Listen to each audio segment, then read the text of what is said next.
Сәлеметсіздер ме, балалар?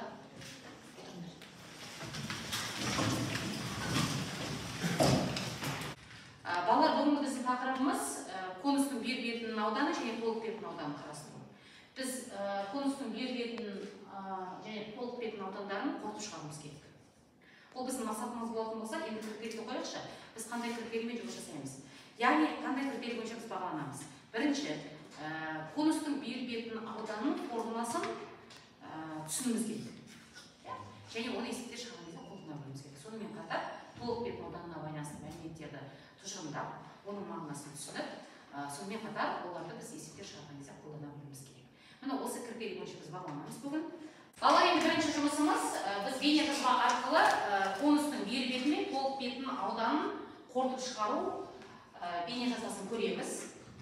Бұл жерде біздің негізгі жұмысымыз осы бейнежазбаны көре отырып, өздерінде туындаған сұрақты дәптерге түріп аламыз.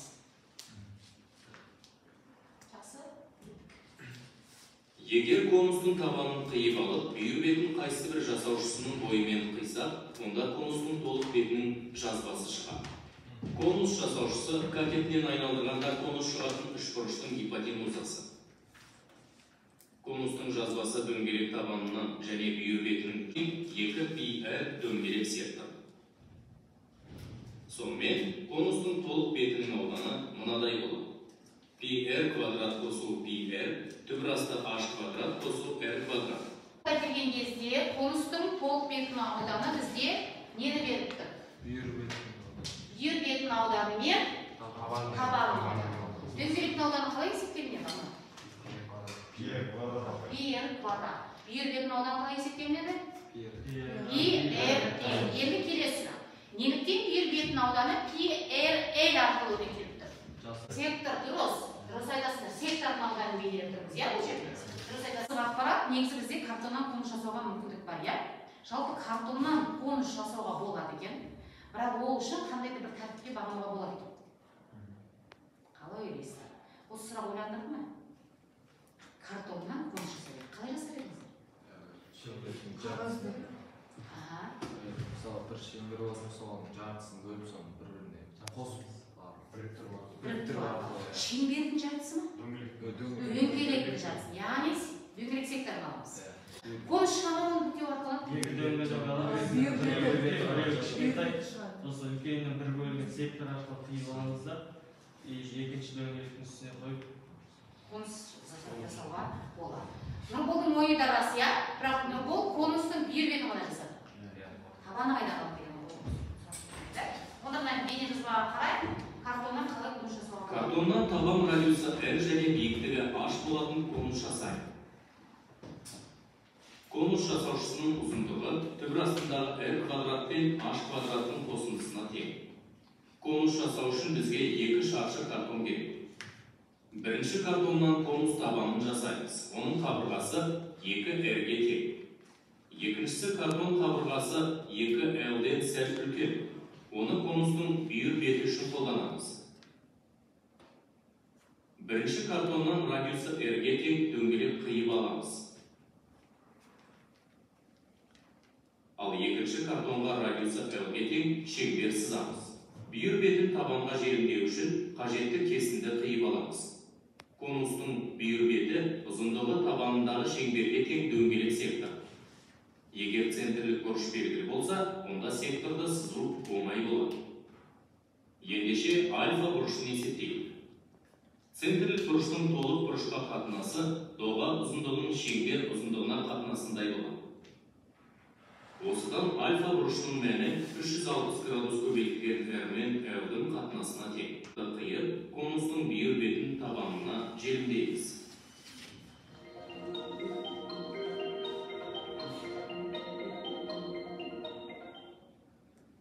Осы сұрақта Расулдың жауабы болды, иә? Енді Расулдың жауабымен берілген бейнежазбадағы көрсетілген мәліметтің қандай айырмашылығы бар? Расул табанын көптеп алсаңыз, ана жерде нақты айтып берді.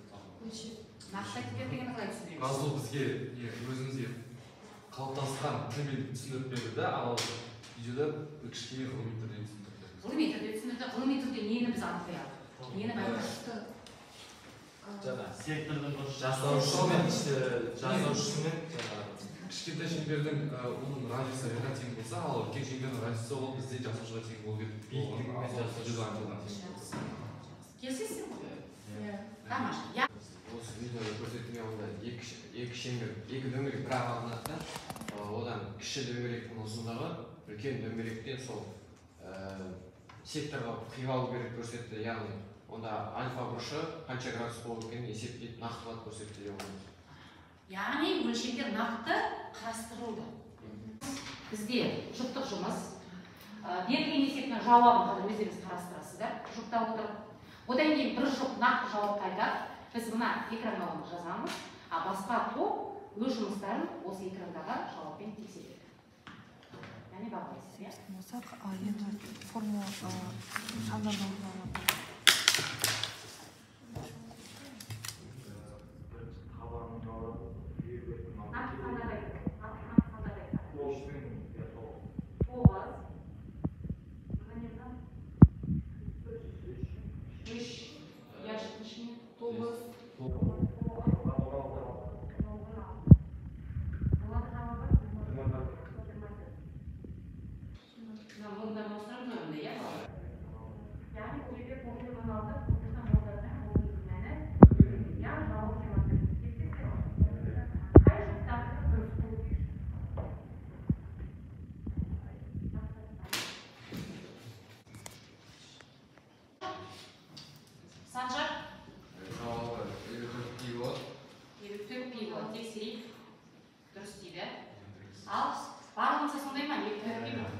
басқа жауап шыққан жоқ бар ма? Жақсы, тамаша. Келесі енді ауызша. Қайсы конустың элементі болмайтынын көрсетеді. Ось, биіктік, медиана жасаушы. Медиана дейді, тексеру. Дұрыс екен? Жылдам жауап беруге тырысамыз. Ал мынаны ауызша есептеп көрейік. Кім жылдам? Жасаушысы 29, табан радиусы 21. Ал нақты жауабы? 20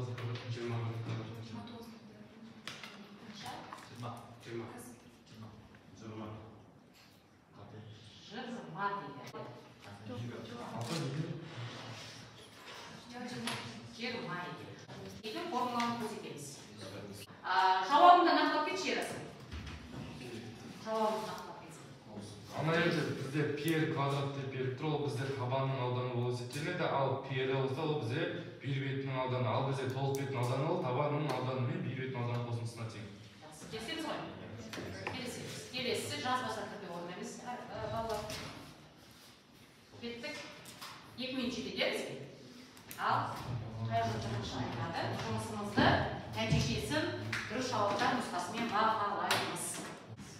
Балалар, жаңа соңғы есеп бойынша туындаған сұрақтар бар. Қарамағыңыз отырған жұптар бір-біріне берілген есептің шығару жолын түсіндіреміз. жасаушыны қайдан табуға болатынын көрсетеді. Радиусымен, табан радиусымен, табанда жазыққа, жасаушы аралығында қалып шығады. Қазір конустың бүйір бетінің ауданы және толық бетінің ауданын есептеу формулаларын мына қолданбалы есепте қолдануымыз керек. Бұл топтық жұмыс, топтың ішіне коны қалыптайсыздар. Иә? Одан кейін келесі топпен шығару жолымен бөлісеміз. Тасыма түсінікті ме? Жақсы. Кеттік.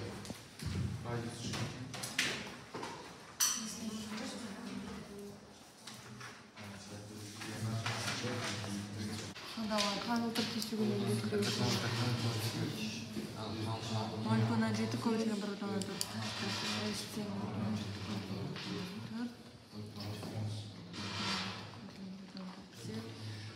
Шатырды ғана жаттың. 10 пайызды аламыз, аяқынан? Өйткені ана шатырдың төбесін айналдырған кезде оның артынан бір-бірінің үстіне жамау үшін оның тағы артынан 10% алу керек сол үшін деп ойлаймын. Конус жасаған кезде кесуге және бекітуге шығындалады. Конус жасаған кезде шығындалатын қаңылтыр керек болады.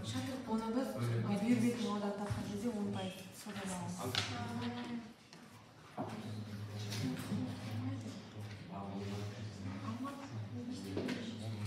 Поясни.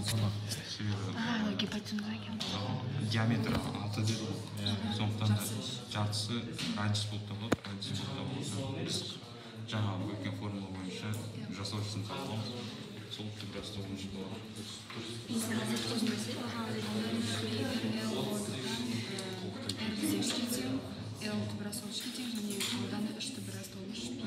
Жаңа қолданбалы есептің нақты шығару жолын бір-бірімізді жалғастырайық деген әдіспен аяқтайық жұмысымызды, яғни бағалайық.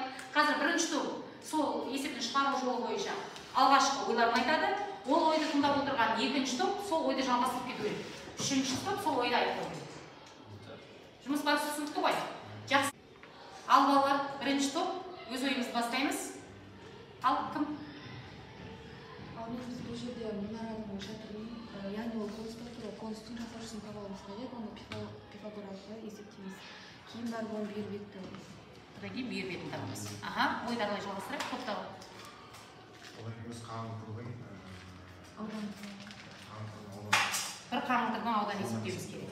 Жақсы, келесі топ жалғастырамыз. Бүйір бетін ауданын табамыз деді. Оған тағы 10% қосып берген кезде біз жаңағыдай 34 квадрат метрді 1,1-ге көбейтіп, оны 110%-ға. Осы жерде біз оның 34,1 квадрат метр екенін тауып алдық. Келесі ойды жалғастырамыз.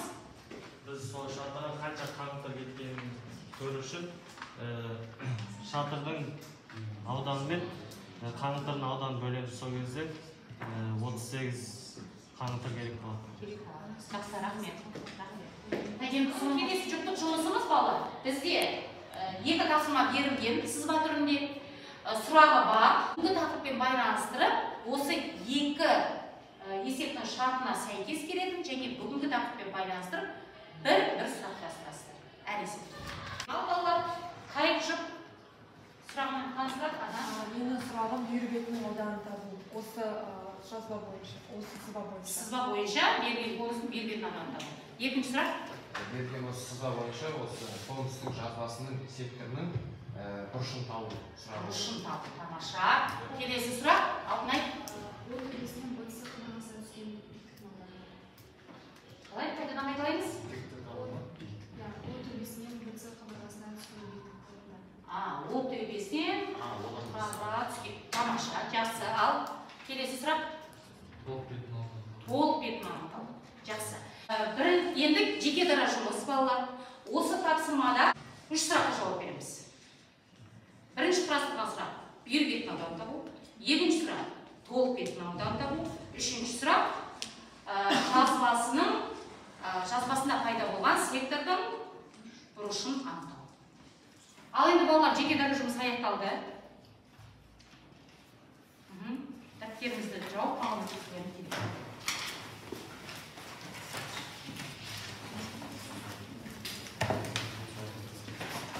Жұмысымызға кері байланыс түсініп көрейік.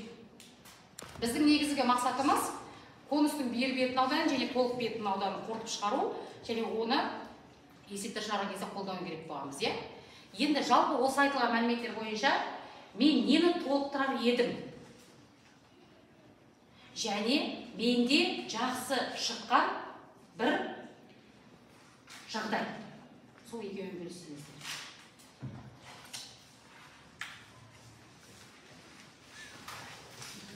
Конустың жазбасы берілген кезде жасаушысын анықтауда қиналып қалдым, сол туралы ақпаратты көбейту керек деп ойлаймын.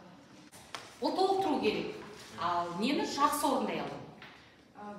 Бүйір бетін аудан тапқанда, толық бетін аудан тапқанда жақсы орындай алдым. Не себеп жақсы орындай алдым? Формулаға салу бізге оңай болды. Қай есепте қиындық туындады? Ешқандай есепте қиындық болған жоқ Нұрболда. Дегенмен де шатырға байланысты есеп шығарған кезде берілген шарттың түсіну қиын болды. Өзім үшін, иә? 10% дегенде шығынмен басына пропорцияны шығарады деп ойладым, алайда біз 1,1-ге, яғни артығымен алып 110%-ға көбейту арқылы шығардық. Жалпы Алтынайдың ойы қате. Әрине дұрыс Алтынай. Бұл жерде 10%-ны анықтағанда пропорциямен анықтасақ та ешқандай қате емес еді. Біз қалай анықтадық? Яғни бөлігін анықтау арқылы анықтадық. яғни алтынайдың да өз ойым, яғни ол қателікке жатпайды екен. Яғни 10%-ын пропорция арқылы таратуға толық мүмкіндік болған. Жақсы балалар, жұмыстарыңа рахмет. Сау